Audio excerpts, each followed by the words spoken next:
নিজের স্ত্রীকে পশুর মতো খাটানোই কি সুবেবের পুরুষত্ব? মৃত্যুর মুখে লাজু আর রক্তচক্ষু নিয়ে দাঁড়িয়ে অনুভব।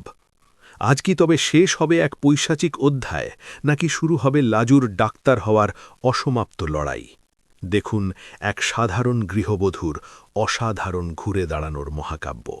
সুদেব আর কমলার দম্ভ ধুলোয় মিশিয়ে লাজুর নতুন জীবনের জয়যাত্রা যখন শুরু হল, তখন বনলতার মনের ভেতরে প্রতিশোধের দাবানল জ্বলতে শুরু করেছে। সে কোনোভাবেই মেনে নিতে পারছে না যে একটা সামান্য গ্রামের মেয়ে যাকে তারা দাসীর মতো খাটিয়ে মারত, সে আজ অনুভবের চোখের মণি হয়ে উঠেছে। বনলতা বুঝতে পারে সোজা আঙুলে ঘি উঠবে না, তাই সে সুদেবের সঙ্গে গোপনে হাত মিলিয়ে লাজুর চরিত্রের উপর কলঙ্ক লেপন করার এক জঘন্য ষড়যন্ত্র সাজাতে থাকে। ওদিকে অনুভব লাজুর জন্য সেরা কোচিং সেন্টারের ব্যবস্থা করে আর প্রতিদিন নিজে দাঁড়িয়ে থেকে লাজুকে পড়াশোনা করায়। লাজুও নিজের সমস্ত যন্ত্রণা ভুলে গিয়ে বইয়ের পাতায় ডুব দেয়, কারণ সে জানে এই পড়াশোনাই তার একমাত্র অস্ত্র, যা দিয়ে সে সমাজের আর সুদেবের দেওয়া অপমানের যোগ্য জবাব দিতে পারবে। অনুভব লাজুর ডায়েট চার্ট থেকে শুরু করে তার মানসিক স্বাস্থ্যের দিকেও কড়া নজর রাখে। একদিন রাতে যখন লাজু একা ঘরে পড়ছে, তখন বনলতা চুপি চুপি ঘরে ঢুকে লাজুর ফোনের কিছু মেসেজ ডিলিট করে দিয়ে সেখানে সুদেবের পাঠানো কিছু আপত্তিকর ছবি আর টেক্সট সেভ করে রাখে, যাতে অনুভবের মনে হয় লাজু আসলে তলে তলে সুদেবের সঙ্গেই যোগাযোগ রাখছে। পরদিন সকালে বনলতা অত্যন্ত নাটকীয়ভাবে অনুভবের সামনে সেই ফোনটা ফেলে দিয়ে বলে, দেখ, তোমার আদরের লাজু আড়ালে কার সঙ্গে প্রেম করছে। অনুভব প্রথমে বিশ্বাস না করলেও যখন সে নিজের চোখে মেসেজগুলো দেখে, তখন তার পায়ের তলা থেকে মাটি সরে যায়। কিন্তু অনুভবের তীক্ষ্ণ বুদ্ধি তাকে বলে দেয় যে লাজু এমনটা করতেই পারে না। সে লাজুকে সরাসরি কিছু না বলে বাড়ির সিসিটিভি ফুটেজ চেক করার সিদ্ধান্ত নেয়, আর সেখানেই ধরা পড়ে যায় বনলতার আসল চেহারা। অনুভব বুঝতে পারে এই বিষাক্ত সাপকে বাড়িতে রাখলে লাজুর ক্ষতি হতে পারে। সে সবার সামনে বনলতাকে ঘাড় ধাক্কা দিয়ে বাড়ি থেকে বের করে দেয়। বনলতা যাওয়ার সময় চিৎকার করে বলে, এর শেষ দেখে ছাড়ব আমি। এদিকে লাজুর ডাক্তারি এন্ট্রান্স পরীক্ষার দিন ঘনিয়ে আসে। তার শরীরের রক্তচাপ এখন স্বাভাবিক, হিমোগ্লোবিনের মাত্রাও অনেক বেড়েছে। অনুভবের যত্নে লাজু এখন এক দীপ্তিময় তরুণী। পরীক্ষার দিন অনুভব তাকে নিজে পৌঁছে দিয়ে আসে আর সারা দিন কলেজের গেটে দাঁড়িয়ে অপেক্ষা করে। লাজু যখন হাসি মুখে পরীক্ষার হল থেকে বেরিয়ে আসে, তখন অনুভব বুঝতে পারে তার পরিশ্রম সার্থক হতে চলেছে। মাসখানেক পর রেজাল্ট বেরোলে দেখা যায় লাজু মেধা তালিকায় উপরের দিকে জায়গা করে নিয়েছে। বাড়ির সবাই খুশিতে মেতে উঠলেও গ্রামের বাড়িতে কমলা আর সুদেব তখন শেষ চাল চালার প্রস্তুতি নিচ্ছে। তারা কয়েকটা গুন্ডা ভাড়া করে ঠিক করে লাজুকে যখন সে কলেজে যাবে তখন অপহরণ করে নিয়ে আসবে। একদিন বিকেলে লাজু যখন কলেজ থেকে ফিরছে, তখন একটা কালো গাড়ি তার পথ আটকায়। ৪-৫ জন মুখোশধারী লোক লাজুকে জোর করে গাড়িতে তোলার চেষ্টা করে, কিন্তু অনুভব সব সময় আড়ালে একজন গার্ডের ব্যবস্থা করে রেখেছিল, আর সে নিজেও বাইক নিয়ে লাজুর পিছু পিছু আসছিল। অনুভব একাই গুন্ডাদের সঙ্গে লড়াই শুরু করে আর লাজুকে রক্ষা করে। পুলিশ এসে গুন্ডাদের গ্রেফতার করলে জানা যায় এদের পেছনে সুদেবের হাত রয়েছে। পুলিশ সুদেব আর কমলাকে গ্রেফতার করে হাজতে ভরে দেয়। সুদেব তখন বুঝতে পারে যে আদিম অধিকারবোধের চেয়ে মানবিকতা আর শিক্ষার জোর অনেক বেশি। লাজু আজ আর সেই রুগ্ন ভীতু মেয়েটি নেই, সে এখন আত্মবিশ্বাসে ভরপুর এক নারী। তার ইন্টার্নশিপ শুরু হয় এক বড় হাসপাতালে। সেখানে সে অত্যন্ত নিষ্ঠার সঙ্গে কাজ করে, আর একদিন সত্যিই তার নামের আগে ডক্টর লাজু রায় শব্দটা যোগ হয়। লাজুর এই সাফল্যে হারান জেঠুমনি আর ঠাম্মি আনন্দে কেঁদে ফেলেন। লাজু তার প্রথম মাইনের টাকাটা অনুভবের হাতে তুলে দিয়ে বলে, আপনি না থাকলে আজ আমি শ্মশানের ছাই হয়ে থাকতাম। অনুভব লাজুর মাথায় হাত রেখে বলে, আমি শুধু তোমার ভেতরের আগুনের সলতেটা জ্বালিয়ে দিয়েছি, বাকি পথ তুমি নিজেই চলেছ। লাজু এখন গ্রামের সেই ক্লিনিকে যাওয়ার সিদ্ধান্ত নেয় যেখানে সুদেবরা তাকে পশুর মতো খাটাত। সে সেখানে গিয়ে একটা দাতব্য চিকিৎসালয় খোলে আর গ্রামের গরিব মানুষের সেবা শুরু করে। সুদেব জেল থেকে ছাড়া পেয়ে লাজুর কাছে ক্ষমা চাইতে আসে, কিন্তু লাজু তাকে ক্ষমা করলেও তার সঙ্গে ফিরে যেতে অস্বীকার করে, কারণ সে এখন নিজের পায়ে দাঁড়ানো এক স্বাধীন মানুষ। লাজু আর অনুভবের এই সম্পর্কের নাম কি তা তারা নিজেরাও জানে না, তবে একে অপরের প্রতি যে নির্ভরতা আর শ্রদ্ধা তৈরি হয়েছে তা পৃথিবীর যে কোনো প্রেমের চেয়ে পবিত্র। বনলতা নিজের কর্মফল ভোগ করতে থাকে, আর লাজু হয়ে ওঠে সমাজের এক দৃষ্টান্ত, যেখানে শিক্ষা আর জেদ থাকলে যে কোনো অন্ধকার থেকে আলোয় ফেরা সম্ভব। অনুভবের চোখে তখন বিজয়ের হাসি, আর লাজুর চোখে আগামীর এক সুন্দর পৃথিবীর স্বপ্ন, যা সে নিজের হাতে গড়ে তুলেছে। লাজু আর অনুভবের এই অসম লড়াই শেষ পর্যন্ত জয়ী হয় মানবতার কাছে, আর সুদেবদের মতো মানুষগুলো ইতিহাসের পাতায় হারিয়ে যায়। এইভাবেই এক নতুন ভোরের সূচনা হয়, যেখানে লাজু এখন কেবল কারো স্ত্রী নয়, বরং হাজার হাজার রোগীর প্রাণদাত্রী ডাক্তার হয়ে বেঁচে থাকে মানুষের হৃদয়ে।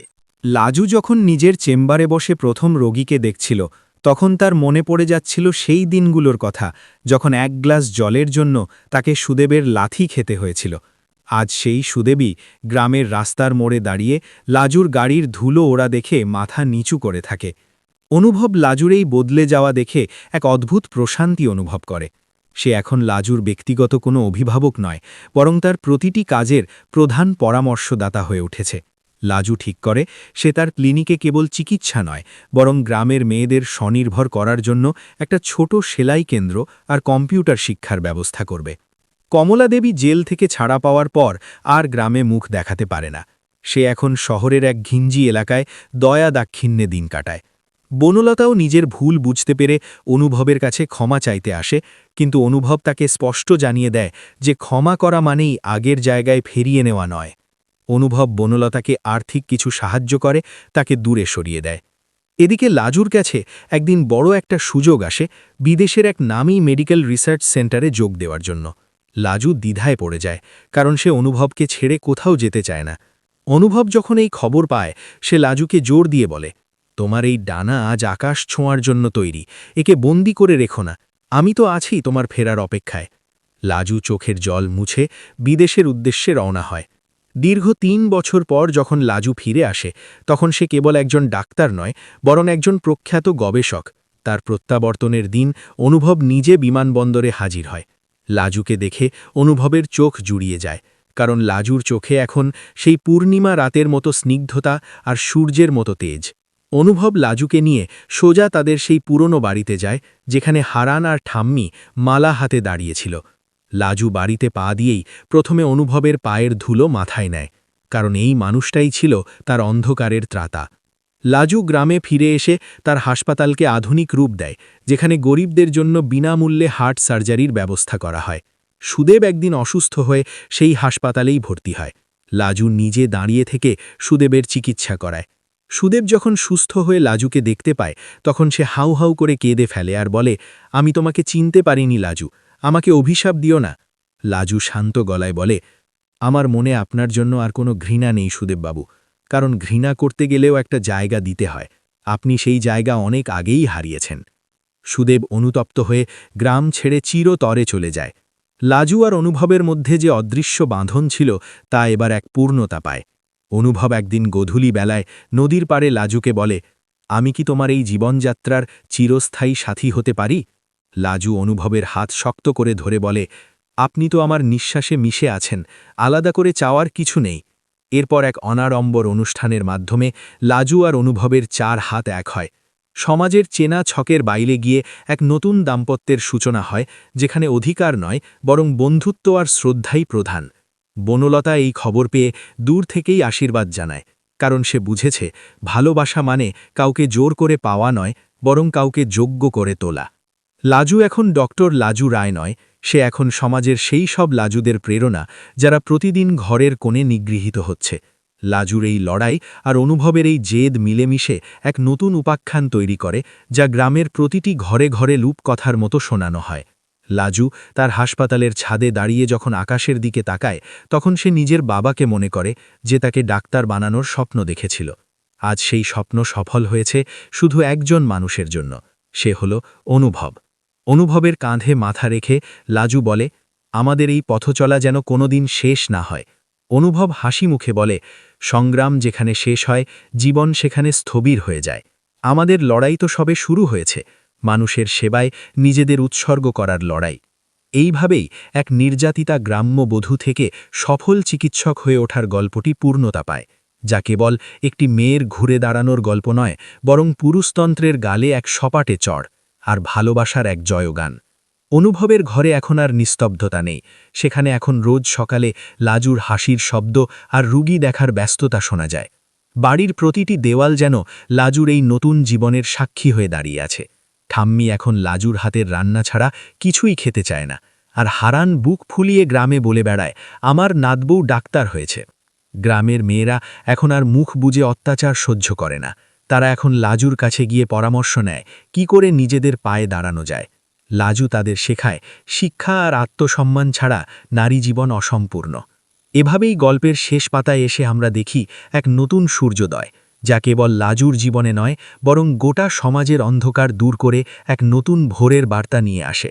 অনুভব আর লাজু আজীবন একে অপরের ছায়া হয়ে থেকে যায়, যা আমাদের মনে করিয়ে দেয় যে পৃথিবীতে আজও অনুভবের মতো মানুষ আছে বলেই লাজুরা বেঁচে থাকার স্বপ্ন দেখে আর জয়ী হয় সব প্রতিকূলতার বিরুদ্ধে। লাজুর চোখে এখন আর কোনো ভয় নেই, আছে কেবল একরাশ আত্মবিশ্বাস, যা তাকে সামনের দিকে এগিয়ে নিয়ে যাবে চিরকাল ধরে। অনুভবের হাতের স্পর্শে লাজু আজ এক সম্পূর্ণ মানুষ, যে তার অতীতকে পেছনে ফেলে ভবিষ্যতের দিকে 2 হাত বাড়িয়ে এগিয়ে চলেছে এক অজেয় যাত্রায়।